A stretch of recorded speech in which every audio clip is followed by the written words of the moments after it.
Hello, Theo the Meerkat here. Welcome to an episode? Yes, definitely.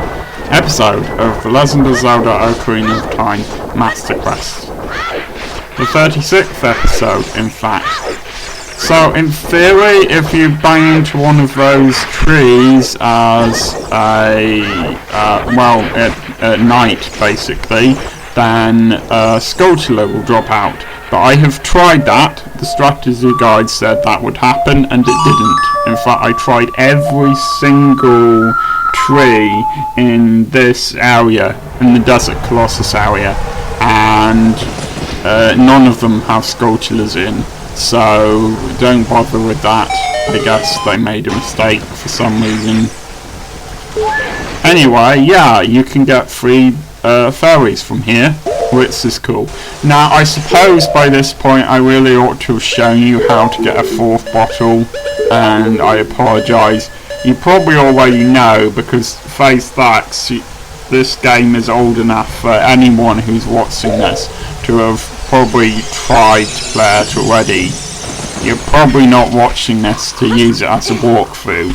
But anyway, I apologise for not showing you yet how to get 4 bottles. Admittedly, one would be useful at this point because you're going to be using bottles a lot for this episode for getting fairies and bugs and so on. So, yes, I will be showing you that eventually. I just haven't done so yet. There's just so much to this game in terms of side quests and stuff like that they're just things I haven't gotten around to yet.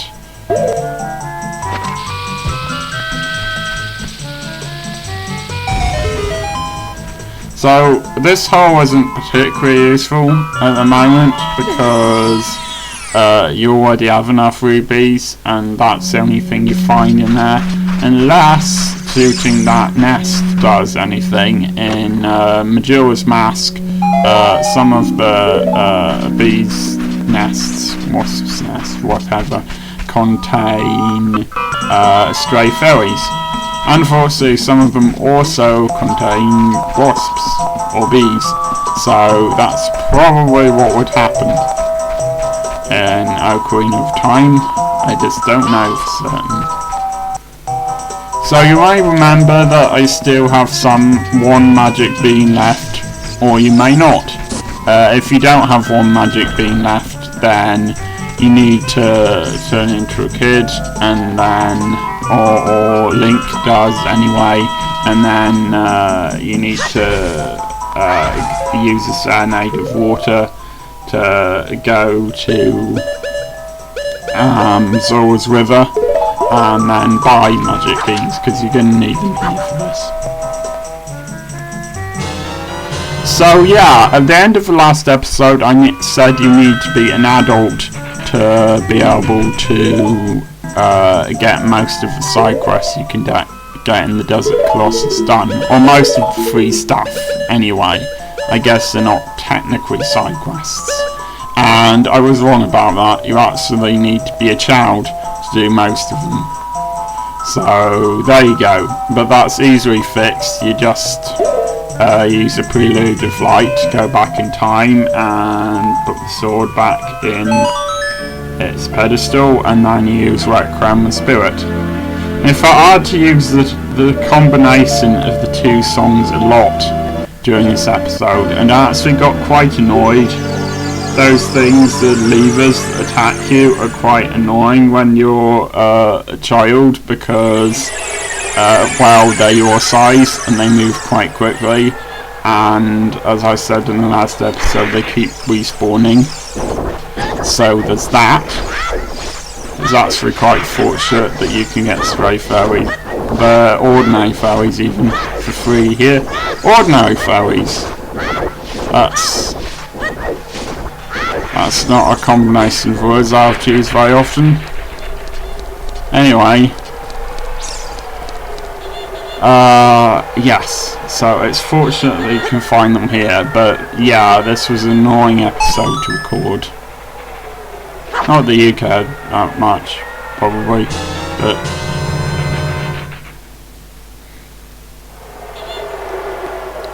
There are no other kinds of bugs in this game. Anyway...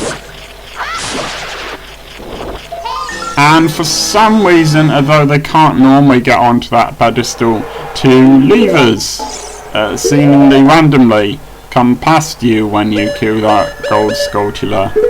I don't think they can hurt you, but I suppose it's just a glitch.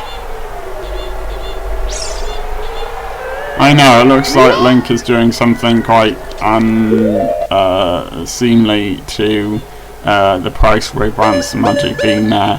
But no, he's just planting it. It's not a euphemism of any kind.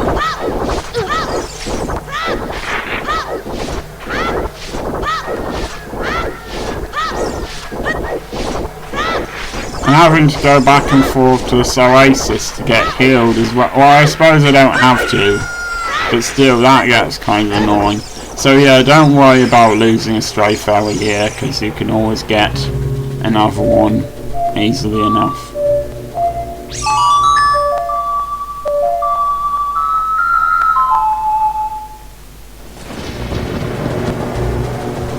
I really don't think there are enough clues about the fact that you can do that. I don't quite know how someone discovered that. I suppose they're just curious. Maybe they thought, what's this big hole in the ground for? Let's try doing various things to it. Don't worry about those either. You don't really need to create another plant.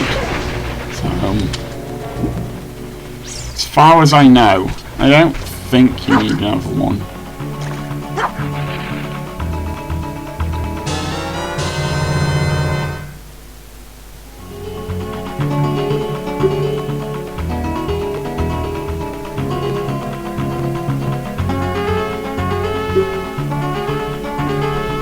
I like Link's look whilst he's expressing whilst he's looking at that. And he is magically transformed into an adult. So at night, when you pass over one of these, although I don't know which one, you can jump down onto it and there's a Skulltula here. So now we know how to do it. I'm not actually going to show it off because we have enough Skulltulas. As I said in the last episode, I will only do it if I don't have to put myself out too much. But according to the strategy guide, you need to wait a day and get it on a separate day to the day you get the heart piece, but I don't really trust the strategy guide at this point, so let's just enjoy this music for a minute.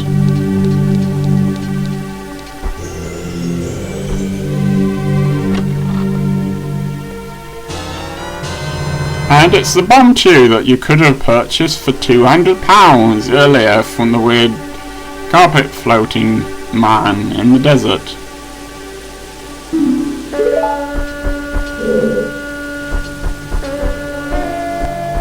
As you can see, there's a fountain blocking one entrance. You won't be able to use that until you become an adult.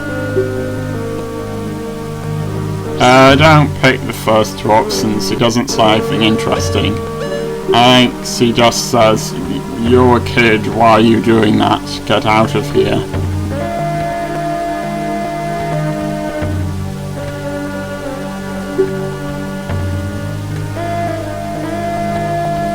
Now, I would like to point out at this point that the one possible way that Link could have gotten here is if he was one of Ganondorf's followers and would therefore be able to possess the Lens of Truth, because the bottom of the well has been altered or controlled or whatever by Ganondorf.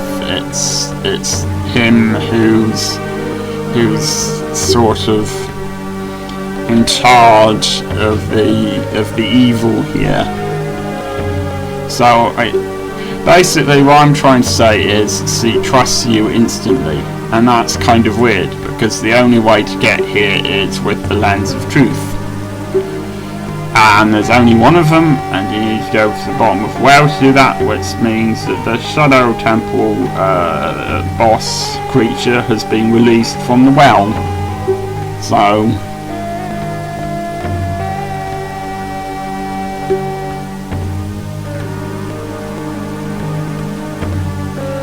yeah, but I could put them on my mantelpiece.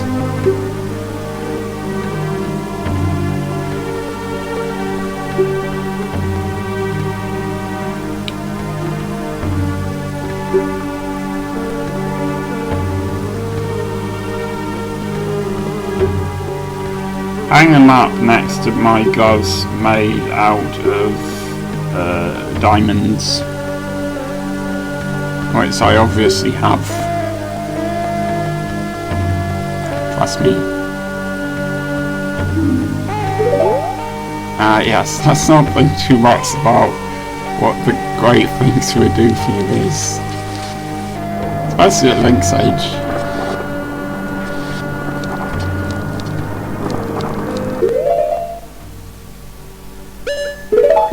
If you like having a wooden shield, switch to the other one because your wooden shield will get burnt to a crisp here.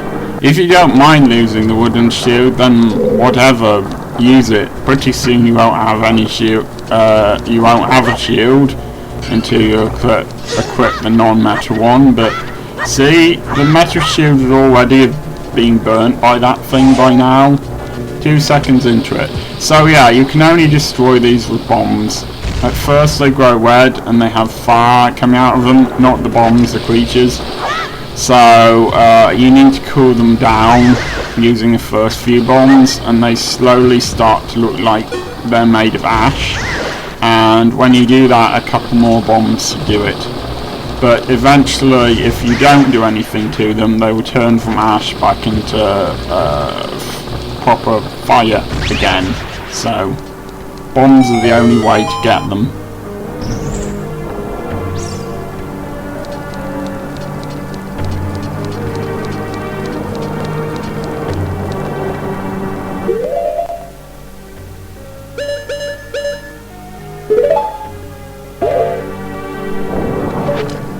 I really like the saxophone track on the music for this temple.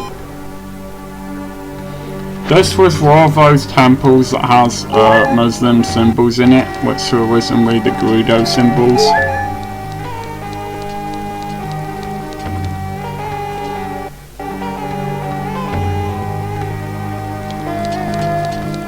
Music reminds me of Snake Charming for some reason. Anyway, yes, I've discovered what these things are called. They are called Gibdos. I've been wondering since about episode 4, and now I've looked it up on the internet with the name-giving power of Google. Anyway, yes, I think it's about time I talked about this temple and how I feel about it. It's sort of neck and neck as second best temple with the Fire Temple, the best temple being the Forest Temple, but this comes really close. I like the duality of it, as you'll discover over the next episode or two, assuming you haven't played this this game yet up to this point. This is a sort of twin temple. There were 2 final bosses. There were twins. There were 2 treasures. You need to come here as an adult and as a child, and there are different things you can do in the same room depending on whether you're an adult or a child. There's a sort of big main room that we'll probably be coming to in the next episode, where you can do different things with different equipment. So there you go. In fact, I think it should be called the Twin Temple, or just Desert Colossus, or the Desert Temple, or something like that. Maybe the Mirror Temple. You'll see why that name suits it later. But yeah, I just think the Spirit Temple doesn't really work as a name because there were no spirits, no ghosts or anything like that here. I suppose you could count the Gibdos, but there were Gibdos in other temples, so... Now, the only way to get the Bontu to go forwards and hit that is if you're standing exactly facing the rock. So you need to be facing straight head on for that rock. And destroying the other rock in the room does nothing. I don't know why, there's another rock there. But yeah, the name of this temple doesn't make that much sense. At this point I was quite foolhardy, and I decided that I didn't need to play the Sun's song in order to destroy these Gibdos, which is foolish because I lost some health doing that. So don't do that. You know, I mean, I feel the Forest Temple has actual spirits in it. It has the pose. I feel the Shadow Temple has actual spirits in it. So, anyway, I like the duality of this temple, and I really like the music. I like the design. I think that sort of Egyptian, deserty design it has is cool. I've already commented on this music a lot. So yes, I like that aspect of it. I like some of the design features that you'll see later on, like the suns. You'll see the suns later.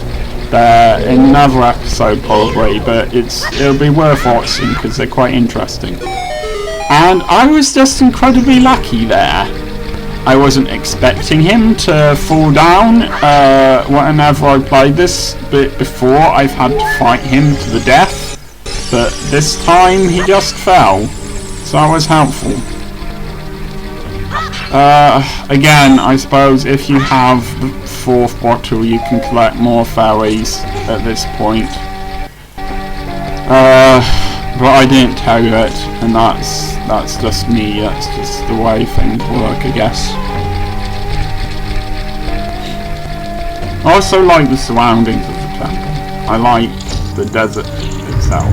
I like the way the actual desert, the statue as well. The fact that the desert colossus is this giant statue in the desert made out of rock, presumably.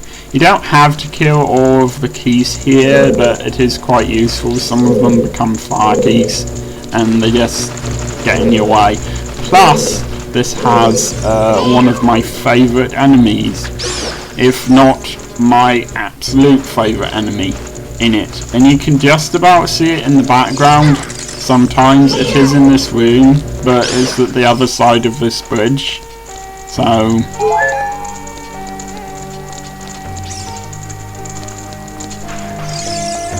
if I'm not talking enough, I sometimes feel like I've gone to talking too much. I'll just be quiet for a minute.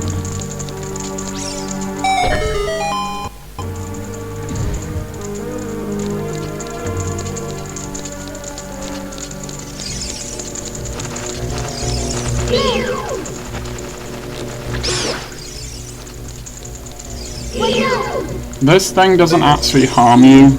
I believe the Anubis is named after one of the Egyptian gods, but this is my favourite enemy in the game, or at least one of my very favourites. Look at it. This is just such a cool looking enemy.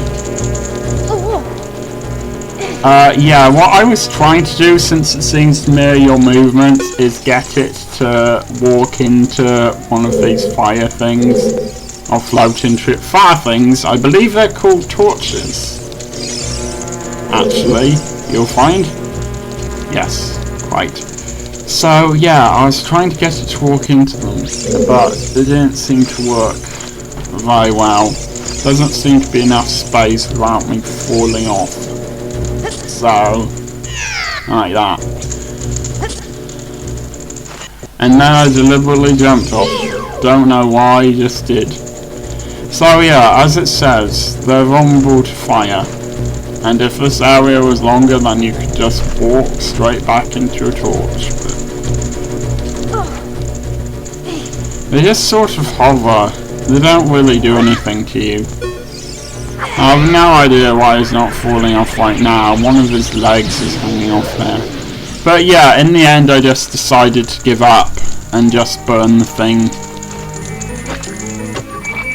And now we have the map. And since I feel I'm talking quite a lot here, this is a very short episode by the way, I'll just say this is the end of this episode pretty much, and I will see you next time.